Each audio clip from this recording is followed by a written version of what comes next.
map to Madison, Wisconsin. Authorities are still working to determine a motive in Monday's deadly school shooting. A teacher and a student killed, several others wounded, and a community grappling with violence so close to the holidays.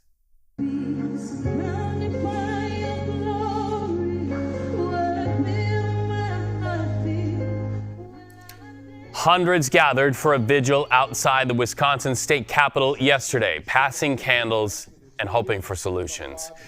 Joining us live on the stream now is ATF Director Stephen Dettelbach. Stephen, thank you so much for joining us today. You have said over and over that we have an issue in this country to talk about. We know that your men and women are often out in the wake of tragedies like this. This has to be horrific for them to have to investigate. We understand that you cannot comment on active investigations, but can I ask you a question that comes from the front page of the ATF website? It says the ATF, a leader in the nation's fight to disrupt violent crime for safer communities. Why is it that it's so hard to disrupt violent crime that over and over happens in our schools, sir?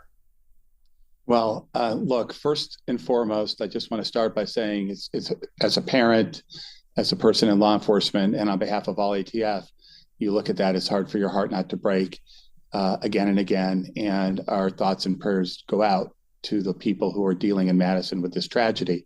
But as you said, at ATF, we send more than our hearts and our prayers, our thoughts and our prayers. We act, and ATF agents respond to these kind of shootings too often, as you said, all over the country. We are running toward gunfire, brave men and women trying to protect total strangers. It's a tough problem. I will say we have a long way to go, but there has been progress on violent crime. When I started my job here, we had a historic spike in violent crime. And now the second and soon to be the third year in a row, there are very steep declines in violent crime and firearms violence. Not enough, but steep declines. And I guess what I want to say to folks is the men and women of law enforcement, ATF and our partners, are a huge part of that. This doesn't happen on its own. Law enforcement has been trying to work on smarter solutions to try and target the shooters better. So we're getting them out the streets and taking actions to try to make it harder for those same shooters, those trigger pullers who all of us agree should not be armed, trying to make it a little harder for them to arm themselves so easily. Is it true that the ATF is the only federal agency with jurisdiction to conduct regulatory oversight on the gun industry? And if so, what oversight is happening that could stop school shootings?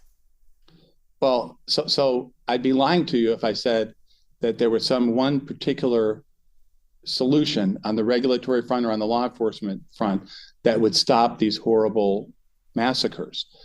It's more a combination of lots of things together that we've been working on. So everything from trying to, as I said, use this crime gun intelligence to use ballistic information to identify the shooters ahead of time because they've killed before, to trying to make sure that we're working with the emerging threats through technology that are too often used to break the law now.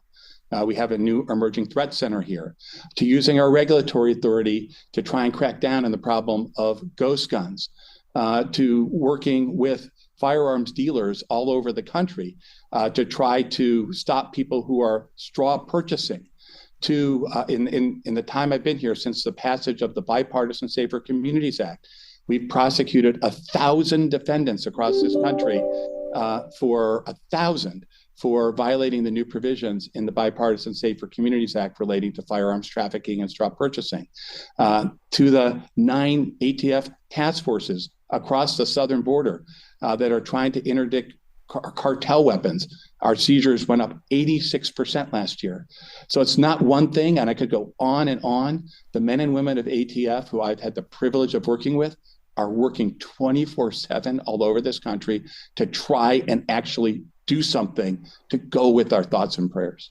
And that is why we're so grateful for this conversation today. Again, we do acknowledge you can't comment on specific investigations, but the public is knowing about this reporting of this young lady who had this gun. And there's a lot of talk about how children of any age can get guns used in these shootings.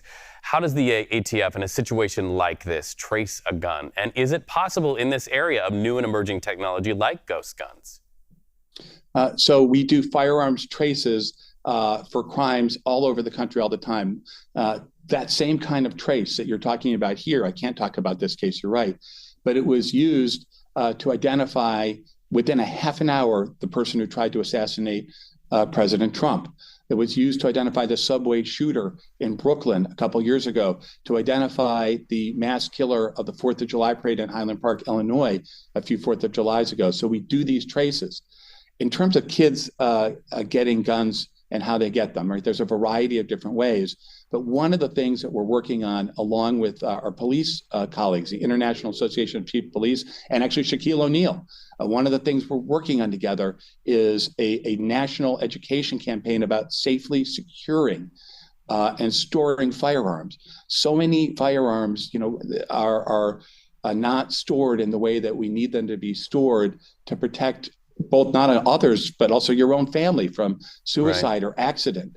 And, there is a Second Amendment right to keep and bear arms in this country, but we need to remind people, law-abiding people, that with that Second Amendment right comes a responsibility as a neighbor, as an American, as a parent, to securely exercise, to responsibly exercise that right. ATF Director Stephen Dettelbach, we appreciate you for joining us on CBS News 24/7. It's a conversation we think is important. We know you think it's important as well. Come back anytime. We appreciate it. Thanks for having me.